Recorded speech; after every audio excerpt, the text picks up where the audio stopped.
What's up, bro? What's up, dude? Welcome to the first episode. We're mainly going to talk about episode two, but let's just do a quick one of episode one.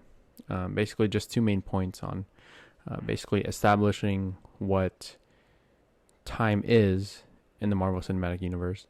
I know you could explain it a lot better than me in terms of, the timekeepers and all that, but basically what I got out of it is that, there's a just like a main timeline that everyone's at, and there's little branches that come in where the TVA come in and stop those branches from causing chaos, right? hmm Yeah, so according to the Time Variance Authority, that's called the Sacred Timeline, which is essentially just like the actual like main timeline itself, like how like things like go accordingly to the events, and basically it's like their job to make sure like it doesn't go like disproportionate.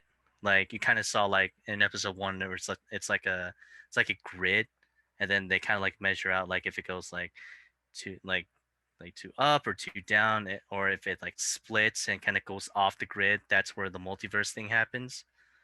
Yeah. So it's like their job to prevent that from a multiverse from ever happening. Just they're trying to keep it in like a singular like linear time, and they're just kind of enforcing that and make sure no other events that may be either affecting into another world or that kind of goes against to what the timekeepers are trying to, I guess, keep in order. Right. Right. And as explained by Ancient One in Endgame, you know, the Infinity Stones play a big role in that. Yeah. Even though you have to explain this to me in episode one, because they kind of made it look like that the Infinity Stones don't matter anymore. But I mean, from Infinity the Ancient Stones Ones, are basically useless. The thing is, like, for the Infinity Stones, in order for it to work, it has to be in the place where it was originally created. right? So remember, she said, take away one, that splits into a new timeline. New timeline, but return it back into place. It never happened. It never happened, right?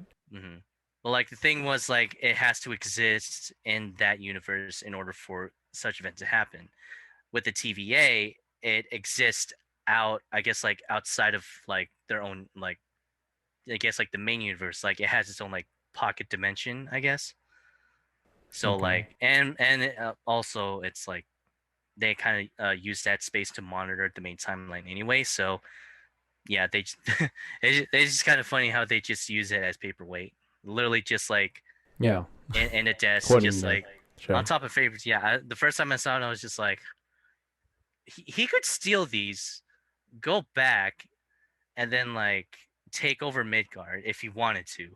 But Right. like if he were to go back, which I'm pretty sure like the TVA will be on his ass anyway, and probably wouldn't be for the best anyway, because um I think it did show on the first episode where he was kind of destined to die. At least like that Right. was like his Yeah. his role like in the main timeline. Like he was supposed to die. Yeah. So this is main timeline Loki, who branched off from the main timeline, with the Space Stone, and then boom, TVA came in, which is funny because he landed somewhere in where was it, like Nepal, Mongolia area or something. It was Like he just went to a different part of Earth. it was in Mongolia, I think it was. I think Mongolia. Yeah.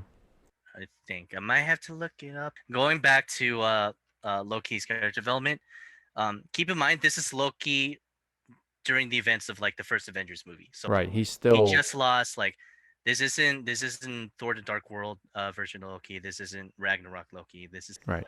like he just got his ass handed to him by the Avengers, right? Right. And then he's supposedly to be taken in by Asgard, where Thor sends him there and then keeps him in custody. But yeah, so this is basically this is Loki just fresh off of Asgard trying to take over Earth essentially. And yeah, he managed to get into possession of the Tesseract. Managed to like teleport at, I guess, like before his time, or just like anywhere to not get arrested. Right. Just to escape. Yeah, he just showed up in the desert and I couldn't find where that where he actually wound up anyway. So Oh, We'll okay. just say for the sake of continuity, we'll say it's Mongolia. Yeah. But yeah, it's basically kind of like a throwback to like how in the first Iron Man movie, like you see Tony like with like the prototype ship just crash landed. Yeah. Yeah. I see that parallel. Yeah. Yeah. Mm-hmm. It's a nice parallel there. So yeah, this is basically like Loki just lost. Like he's trying to recollect himself into season control. And knock knock, hello. Here comes the TVA, takes him into custody, puts him in a trial, and then we just go from there. Yeah. Yeah. And then, he kind of goes through everything through their self checkout thing, um, and then I think as Mobius left, like he kind of plays out the rest of his life, what it turns out to be, and again, like you said, fresh off 2012 Avengers, um, you know, but then he sees his life play out, and then boom, he's actually a really nice guy, and him and Thor actually get along at the end. Yeah. So he's caught up. He's caught up. He knows what's going to happen. Now he has a newfound purpose, which goes into boom, episode 2. Episode 2. My God. That's a lot to take in, really. Like It was, especially the ending, man. keeping this in mind that this Loki that we're seeing right now is the variant. So like the main Loki, like the Loki of the main timeline is dead. Yeah, yeah. We are establishing that. Yeah, definitely. And then we learn from Mobius that their mission is to locate another variant of Loki who's actually killing off some of the commanders of the TVA.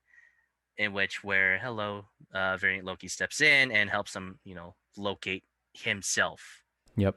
And I'm putting air quotes on himself because it's not really a him, is it? They're kind of playing off as with Lady Loki as like the main bad guy. Yeah. Not so like it's like it's kind of like I feel like she would have the same role as like this variant Loki would have because like her and her timeline, like I guess like it's not the main timeline, like it's not um going properly like according to the timekeepers that they hoped it would she hoped it would be. So my guess is that like this is her way of like prov is it provoking, yeah, provoking the timekeepers like to get their attention. And just because like there's like other timelines that like try to branch off to their own thing, and then their timekeepers just like no, like all timelines must be one, like Yeah. everything has to be connected. I will see you next week for episode 3. Episode 3. All right. All right, bro. All right. It's late. I'm sorry I kept you a little bit longer, but yeah. All right. I'll catch you later. All right, thank you, dude. Thanks for having me.